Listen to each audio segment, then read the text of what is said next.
Обожавам рози. А да има брокат върху тях? Слей.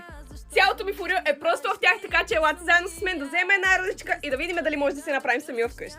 Кай да излизаме вижте някакво. Обожавам го. Хора, взимам розичката и жената ме питат дали е за подарък. И аз... Да, от мен за мен. Вижте, поне ми мачево. Така, вдъхновявам се в момента от розовия ми и лилавия ми Sweetheart.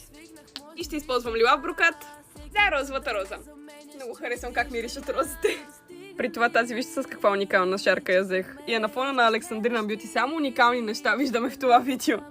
Слагаме лепило само единствено по краищата на самата роза. След като сме сложили лепилото, е време да добавим и броката. Сега ли е момента да кажа колко ми е жал, че вече не мирича хубаво? Е нагадно лепило. Отивам да изтупам нашата роза през джама, за да ви покажа крайния резултат.